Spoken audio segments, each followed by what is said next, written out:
welcome, welcome, welcome. Do you want to speak English? Yes or no? Yes, sir. I want to speak English, but how it is possible, sir? मित्रांनो, सर्व शक्य आहे, पण त्याला लागते practice. Practice makes man perfect. Practice जर तुम्ही नाही केली मित्रांनो, तर तुम्हाला इंग्रजी कुठून येणार आहे? पहा, मी सांगतो एक गोष्ट. मी तुम्हाला सांगितलं की 4-5 शब्द पाठ करा इंग्रजीचे, आणि ते पाठ केले मित्रांनो माझ्या विद्यार्थ्यांनी. मग सर पुन्हा 8-10 दिवसाला विचारतो, तुम्हाला सांग पडते काय? ते म्हणा सर मी विसरून गेलो. म्हणजे याचा अर्थ काय मित्रांनो, की आपल्याला प्रॅक्टिस केल्याशिवाय आपण इंग्रजी चांगल्या प्रकारे बोलू शकत नाही. कोणतंही वाक्य घ्या, आपण दररोज वाक्य बोलतो. अरे बाळा पाणी आण म्हणलं ना, तर ते विचारतात काय इंग्रजीमध्ये काय म्हणावं. म्हणजे ब्रिंग हा जो शब्द आहे ना आणण्यासाठी, तर तो विसरून जातो. म्हणून मित्रांनो मी सांगतो की practice practice makes man perfect. 1000 वेळा म्हणतो प्रॅक्टिस करा, प्रॅक्टिस करा, प्रॅक्टिस करा. का म्हणतो सर असं मी? कारण मला माहित आहे की without practice nothing is impossible. काही शक्य नाही. पहा, English speaking practice, daily use sentence. काय सांगितलं इथं? इंग्लिश स्पीकिंग प्रॅक्टिस करत असताना आपल्याला जे आपण दररोजचे वाक्य बोलतो, सहज बोलतो बरं, ते न कळत न कळत बोलतो, परंतु आपल्याला ते इंग्रजीमध्ये काय बोला हेच कळत नाही. मग मित्रांनो त्यासाठी मी थोडेसे आजचं थोडेफार वाक्य आणतात. दररोजचे कमीत कमी 10 वाक्य, नवीन नवीन शब्द वाक्य आपण त्या ठिकाणी प्रॅक्टिस करायला पाहिजे. बरं ठीक आहे मित्रांनो, प्रॅक्टिस करायची, पण एकदाच बोलून चालते का ते? ब्रिंग वॉटर असं एकदा आपण सकाळी म्हणलं बाळा पाणी आण, बरं ब्रिंग वॉटर, पाणी आण, ब्रिंग वॉटर आता म्हणून पुन्हा संध्याकाळी तीच बोला, दुपारी पण तेच बोला. इंग्रजीमधून बोला ना. काय फरक पडतो तुम्हाला सांगा बरं? मराठी भाषेसोबतच इंग्रजीमध्ये सुद्धा तुम्हाला ते बोलायचं आहे. काय होईल त्यामुळे मित्रांनो, की तुम्हाला ते अरे पाहून पाहून ऐकून ऐकून तुमच्या कानावर ते शब्द बसला, एकदा रोज म्हणायचं. काय एकच शब्द तुम्हाला आजी आठवतं ना, आपण चल बोलतो ए कम कम कम. आता कम म्हणलं की त्याला कळतं का? कम म्हणजे काय? इकडे इकडे, come here, please sit down, stand up, run jump. लहान लेकरांनी म्हणा असं नाही करा, जम्प. ते आनंदाने उड्या मारते. मग तुम्हाला पण वाटतं ना मित्रांनो की सर मला इंग्रजी यावी. म्हणून मित्रांनो त्यासाठी आपल्याला हे रोजचे शब्द आहेत ना. लिसन केअरफुली, काळजीपूर्वक ऐका. पहिला शब्द listen carefully. Do you want speak English? Yes. मग लिसन केअरफुली. मित्रांनो तुम्हाला वाटतं ना मला इंग्रजी यावी, मग तुम्हाला अगोदर काळजीपूर्वक ऐकायला शिकायचं आहे. सर्वात भाषा शिकण्याची सर्वात पहिली पायरी काय असेल तर लिसन, नंतर स्पीक, नंतर रीड, नंतर राईट. आता मुलांना अभ्यास सांगितला ना गृहपाठ, ते आधी पुस्तक घेतात, खुरखुर असं लिहिते, खर लिहून काढतात. वाच बरोबर सर येई ना. अरे बाळा सर अगोदर ऐका, नंतर वाचा. आधी नंतर बोला, नंतर वाचा, नंतर लिहा.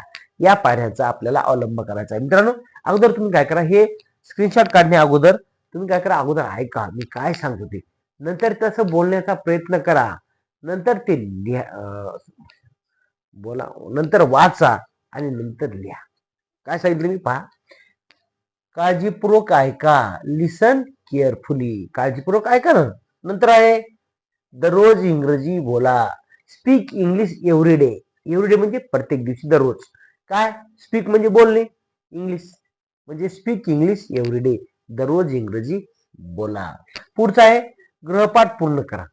आपण आता आई वडील म्हणतात ना मुलांना, तुम्ही जर पालक असतील तर तुम्ही काय म्हणायचं, complete the homework, hello baby come come come come, complete the homework. तुमचा गृहपाठ पूर्ण करा म्हणजे गृहपाठ पूर्ण करा. आता पहा, आता सांगितलं ब्रिंग वॉटर, काय सांगत आहे? ब्रिंग माय बॅग, ब्रिंग माय फोन, आहे का नाही?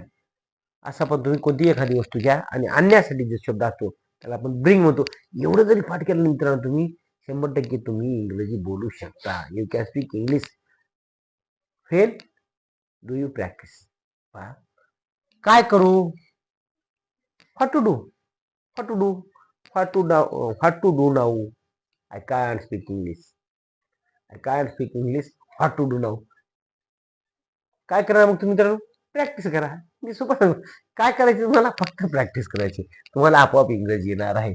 खरे बोला, स्पीक द ट्रूथ. खरे बोला. नेहमी कुणी जर बोलतो ना, किती अडचण आली, किती संकट आलं, तर त्या ठिकाणी आपण खरं बोललं पाहिजे. खरं नेहमी सत्याचा विजय होतो हे लक्षात ठेवा. म्हणून खरं बोला. आनंदी राहा, बी हॅपी. मला इंग्रजी शिकायची सर, आता काय करू, किती शब्द पाठ करूचे, 150 नाही बाळा, तेवढी गरज नाही. तेवढं आपल्या डोक्यावर एकदाच वजन घेतलं ना, तर त्या ठिकाणी मित्रांनो ते वजन आपल्या डोक्यात घुसत नाही. का नाही, काळजीपूर्वक ऐकलं आणि तुम्ही त्याचं ऐकल्यानंतर ते आचरणात आणलं तरच तुम्हाला त्याचा फायदा होणार आहे. बी हॅपी, आनंदी राहा. आणि नेहमी सांगतो, कोणतंही काम करत असताना आपण आनंदाने केलं पाहिजे. आनंदाने केलेलं काम हे आपल्याला नेहमी सत्य यशाच्या मार्गाकडे घेऊन जात असतं. पुढे पाय, काय खाऊ, what to eat, what to eat, काय खाऊ, मम्मी मम्मी मला लई भूक लागली बाबा, व्हॉट टू इट असं म्हणायचं. म्हणजे एकच, अहो तुम्ही मम्मी मम्मी मला मराठी भाषेत काही पण म्हणा चालतंय, पण व्हॉट टू इट जर म्हणले तुम्ही, मी काय खाऊ म्हणजे काय खाऊ म्हणलं, तर त्या ठिकाणी मित्रांनो आपल्याला लक्षात राहतं की अरे व्हॉट टू इट म्हणजे काय, याचा अर्थ होतो काय खाऊ. एकटे या, कम अलोन. अरे बाबा मी काय केलं माहिती का, मित्राला बोलवलं, एक पार्टी होती, मग पार्टीमध्ये त्याला म्हणलं कम अलोन, जास्त पसारा घेऊन नको, कारण ते 2-3 मित्र असतात इथे जेवायला कमी पडेल. मग काय म्हणलं, कम अलोन. मग काय म्हणलं तुमचं, कम अलोन, एकटे या, सोबत कोणाला आणू नका. पुढचा आहे, स्वतःवर नियंत्रण ठेवा, कंट्रोल युअर सेल्फ. कोणतीही गोष्ट करत असताना मित्रांनो एखादी, तर त्या ठिकाणी आपण जेव्हा कंट्रोल करायची असते त्यावेळेस आपण कंट्रोल युअर सेल्फ म्हणजे स्वतःवर नियंत्रण ठेवा असं आपल्याला बोलायचं आहे. पुढचं आहे, काळजी करू नका, डोंट वरी, काळजी करू नका. आहे का ना, डोंट वरी, काळजी करू नका, मी इथं आहेच. शांत बसा, सिट स्टील.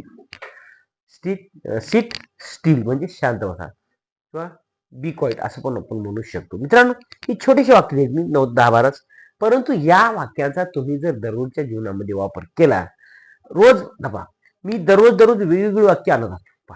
कशामुळं, कारण मला वाटतं की माय एवढी स्टुडंट स्पीक इंग्लिश.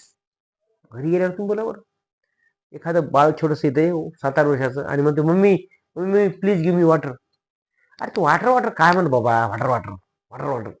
तेव्हा एक पालकाचा मला फोन आला त्याशी, म्हणजे सर तुम्ही आमच्या लेकरांना काय शिकवायले असं, ते मला सगळं इंग्लिश झाडायले. म्हणलं ते खरं आहे हो, ते वॉटर तुम्ही पण शिकायला शकते. वॉटर म्हणजे पाणी असते, गिव्ह म्हणजे देणे, प्लीज गिव्ह मी वॉटर असं म्हणतोय ती बाळा. नंतर mummy mummy please give me some money. काय बोललं ते, मनी म्हणजे पैसा, मनी आहे तो फनी आहे, नाही तो भनवणी आहे, असं एक ऐकले. मनी आहे तो फनी नाही तसं भनवणी. त्यासाठी काय पाहिजे मित्रांनो, hard work. Hard work is most important. कठीण परिश्रम पाहिजे का ना. मग तुम्हाला का डोसक्यावर काय घेऊन फिरायचं असं वजन पोते, नाही मित्रांनो. या वयामध्ये तुम्हाला फक्त अभ्यास करायचा आहे. Study study study. अभ्यास केला तर तुम्ही मोठे असाल ना, नाही तर उगच नाही मग देरे हारी पलंगावरी असं तर होतच नाही ना आयुष्यामध्ये, कधीच होत नसतंय मित्रांनो. म्हणून तुम्हाला अशा प्रकारे प्रॅक्टिस करायची आहे. आणि व्हिडिओ आवडला तर पहा, व्हिडिओ आवडला तर नक्की चॅनलला सबस्क्राईब करा, लाईक करा, शेअर करा. Sharing is caring. Thank you for watching. Good bye.